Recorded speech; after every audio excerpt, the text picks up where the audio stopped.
Ferrari's engine is not down 25 horsepower to Mercedes because of a defect in the metal. The cylinder head is operating as intended. The combustion chamber is functioning correctly. The turbocharger is performing exactly as designed. The real issue lies in the software that coordinates how all these components work together. And on April 9th and 10th, Lewis Hamilton completed 142 laps at Fiorano circuit in a single day, covering 423 kilometers on a wet track, searching for answers to a software issue that Ferrari's own engineers admit they are still trying to understand. That figure is not an error. 142 laps, one driver, one day in the rain, while the rest of Formula One focused on the FIA's Rules Summit in London. Ferrari, meanwhile, was quietly executing the most demanding single-day test program of their entire April break. And the reason behind it reveals something uncomfortable about Ferrari's true position, not only on the hardware front, but in a key area of the 2026 regulations where Mercedes holds a structural advantage that no upgrade package can eliminate overnight. So it's widely known that Ferrari is lacking power compared to Mercedes. The 25 horsepower deficit has dominated headlines since Melbourne. It appears in the speed traps. It shows in closing speeds on straights. It is evident in Lewis Hamilton's radio messages.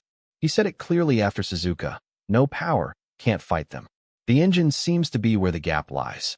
That is the narrative reflected in the championship standings.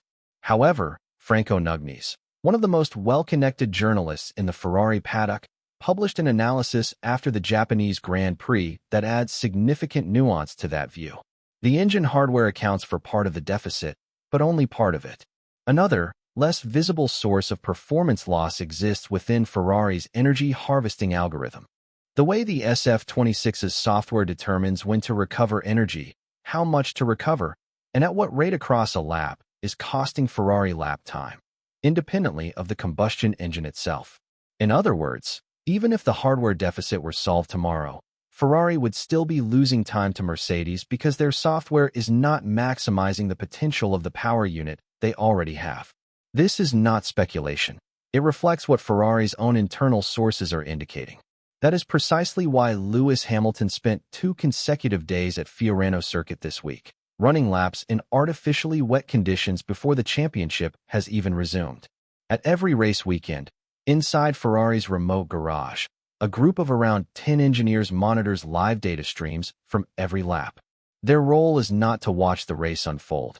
It is to continuously refine the algorithm. The harvesting algorithm acts as the control center for the SF26's energy management. It gathers data from every completed lap, entry speeds, corner radii, braking points, energy deployment zones, and uses that information to suggest optimal harvesting strategies to engineers. This includes when to recover energy under braking, when to harvest during lift phases, and how to structure those recovery phases across a lap so that the battery reaches each deployment zone with maximum charge. Every team has developed its own version of this system. The performance gap between them is meaningful, and Ferrari, compared to Mercedes, are operating with a shorter history in this specific domain of software development. Mercedes ran official Formula E programs for years, where their engineers built and refined advanced real-time energy management systems in a racing format centered entirely on electrical efficiency. That experience directly contributed to the W17's harvesting algorithm. Ferrari did not have that background. Their engineers are effectively building this knowledge base from zero in 2026, under real race conditions and competitive pressure, without a historical foundation to rely on. This is the structural disadvantage Franco Nugnes highlighted, not a hardware limitation, but a knowledge deficit. And knowledge gaps are not solved with a new floor or an updated rear wing. They are solved with mileage, thousands of laps. The strongest evidence that the harvesting algorithm is as critical as hardware can be seen in McLaren's progress between Shanghai and Suzuka. They introduced no new floor, no revised rear wing, and no additional power. Yet at the Japanese Grand Prix, they were 3 to 4 tenths closer to Mercedes than in the opening 2 rounds. Oscar Piastri led the race early, holding off both Russell and Antonelli through the first stint, and ultimately finished second. The gap to Mercedes, previously 6 to 7 tenths, shrank to around 3 to 3.5 tenths at Suzuka. That improvement came from software work.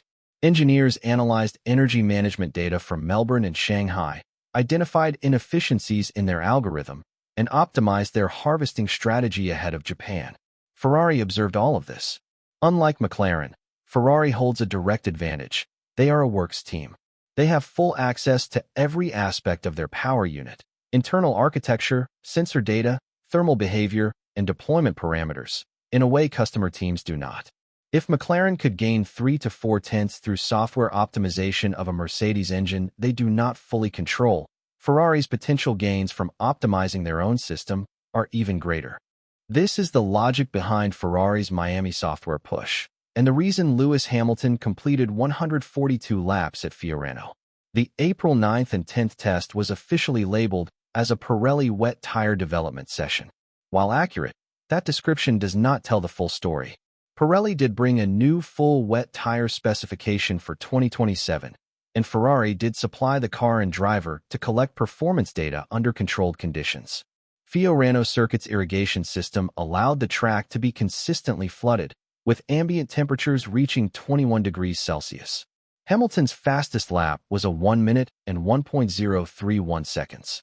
Across 2 days, he completed extensive mileage, including 142 laps on the first day alone, covering 423 kilometers with multiple tire configurations, from full wets in the morning to various intermediates in the afternoon. Pirelli specifically requested Hamilton for both days to maintain consistency in feedback. The fact that Hamilton agreed and Ferrari supported it indicates the test served a broader purpose than tire evaluation alone. Team principal Fred Vasseur was present at Fiorano in person, not monitoring remotely, but actively observing from the garage. That is unusual for routine tire tests. His presence suggests the session was generating valuable data beyond Pirelli's requirements. The SF26 was running updated energy management software in wet conditions. Fiorano's layout, with its mix of low-speed corners and short straights, creates ideal scenarios to test harvesting and deployment patterns that Ferrari needed to validate ahead of the Monza filming day on April 22nd. That event offers just 200 kilometers of running, a single opportunity to confirm everything before Miami. The Fiorano test was effectively preparation for that limited window. Ferrari's Miami upgrade package is their most extensive single-race development since the 2026 regulations were introduced. It includes redesigned side pods, an updated floor, the Mach-China wing version 2.0 with improved synchronization and reduced weight, the return of a metal halo winglet, enhanced cooling for Florida's climate, and weight savings across multiple components. All of these upgrades are significant,